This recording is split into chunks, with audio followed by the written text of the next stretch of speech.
So Super Rugby round 19, the two Friday games are done and dusted. The Chiefs taking on the Hurricanes and the Reds beating the Sunwolves. For the first one, the Chiefs game, pretty good crowd despite the rain in Hamilton. It was Liam Messham's Hamilton farewell. They didn't know that until the result was in, but it ended up being that way. So it was good for him to get a win and a good crowd out to see it. Interesting game, a really good game of rugby. The Chiefs, having not played a lot of their big guns in this game, went out to a flying start. Tries to, like Retallick Weber and Alamalo, had them out to a 21-0 lead at halftime, and they only needed to win, well, I don't say only, they needed to win by 23 points, and get a bonus point, deny the Hurricanes bonus point, all that kind of stuff, to flip their spots on the table so that the Chiefs would get home advantage. It was never really on before the game, but at half-time it certainly was. But yeah, sure enough, the Canes regrouped in that second half and scored 26 points to 7. Tries Husson, Thompson, May, and Julian Savia right at the death, with the Chiefs just trying a do-or-die play. Also, Karpik got one in the second half for the Chiefs. So there were a few errors in this game. I guess that kind of goes with the weather.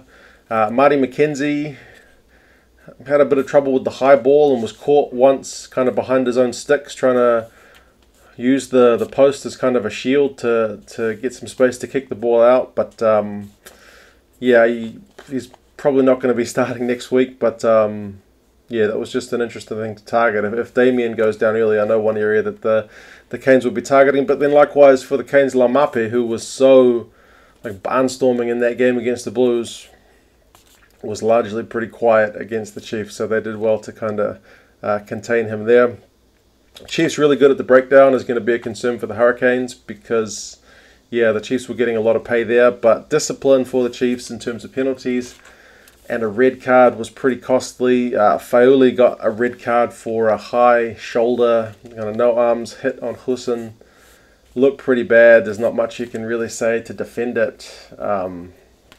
He just clobbered him basically, and flow-on effects for this is, obviously I think Fauli is going to get a ban, and Husson's only 50-50 now for next week's game, which gives the Hurricanes issues because they've been really struggling with that midfield, just with Proctor and Arso not being available. So they've tried Geordie Barrett, but I don't think they've won any games when he started at 13. So yeah, it's they're going to be hoping on his fitness, but he failed a couple of concussion tests, so I guess those protocols have got to be followed.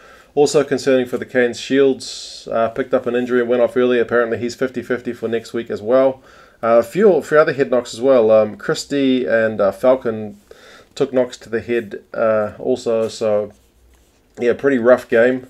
It's going to be an interesting one next week in Wellington because I guess it's one thing we don't usually get in rugby because it's not like other sports where they play like a best of 7 and in the finals it's like a one hit and you're out. But because we've got these two games back to back, it adds to a bit of that rivalry and there's going to be a bit of extra niggle in there, a bit of extra feeling.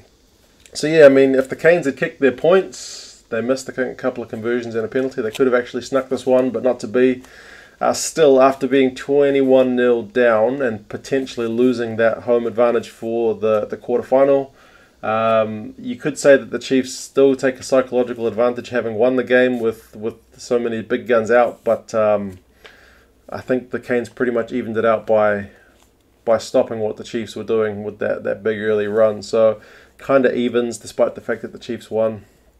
We'll see how things go next week. It's got the makings of a cracker for that quarterfinal. We'll see how it goes. In the next one, another game with a red card. The Reds have beaten the Sunwolves 48 points to 27. It was kind of tit for tat early. Reds scored a try, Sunwolves a couple of penalties. I admit I didn't see this game in full. I've only seen kind of 15 minutes of highlights.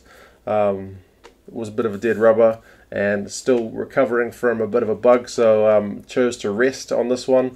But the Reds certainly put on some points even with the red card and a couple of yellow cards of their own, so the ref was pretty busy.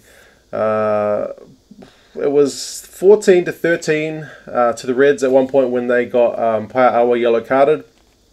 But that kind of stepped things up for the Reds because they scored unanswered points, 8 unanswered points with the man down. And then Quirk got his red card, which is a pretty contentious one. The commentators seemed pretty confused by it. Stewart was at the bottom of a ruck, and as number 10s tend to do, they get a bit of special treatment there, and Quick kind of put his arm over the top and just kind of, they called it a punch. You can call it a punch or a knuckle rub across the face, whatever you want to call it. I think Brad Thorne, who was outraged by it, even though it was his play on the receiving end of it, called it a facial. Yeah, he got red carded for it. It's kind of reminiscent, if you've ever seen soccer, that any time a player who kind of touches the other guy in the face, especially with a closed fist, I mean, apart from the guy on the receiving end going down like he's been shot in most cases, generally they get red carded without question. That was, I guess, a similar thing here. You touched his face with a closed fist, that's it, you're gone. Soft, sure, but should you be doing that? Nope. Pretty dumb.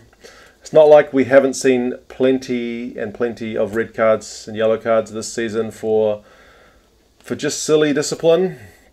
Another example. It looked intentional enough for me that it just didn't need to be done. Don't put yourself in the position that the ref can card you, because even if the game's going soft, you know what rules they're playing by, so just don't do it. But yeah, from there, it was 22-13 at that point, and it blew out to 48-13. So the Reds just piled on the points. Sunwolves scored a couple of late tries to Nakamura and Brigvadze. Brigvadze's one was pretty special, given that he's a hooker running it in from 15 odd metres out. But yeah, so Brad Thorne won't be happy that they conceded a few late points, but I guess they got the win. Sends their fans off on a bit of a high. They kind of made up for that loss that they had when they played the Sunwolves away. For the Sunwolves, just another week where they've had a red card and then been put to the sword by the team in the second half. Although despite that, the Sunwolves actually had more possession and territory in the second half with the man down, which is kind of interesting. But yeah, I think if you're a Reds fan, there's plenty to be optimistic about for next season. They're certainly in a better position than, say, the Blues, who've had a fairly similar season. Not at the right end of the table, but the Reds seem to be on a good path. These guys, some of them will get Wallabies experience in the Rugby Championship and then the Northern Tours, and some of them will be playing in the NRC.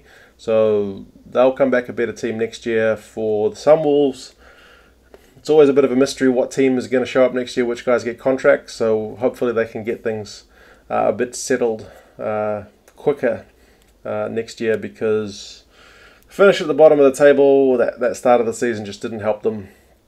And yeah, they were always kind of chasing the pack, so not ideal. But yeah, season done for these two teams. What did you guys think of the games? Let me know your thoughts, and I'll talk to you again for the Saturday games tomorrow. All right, see you later.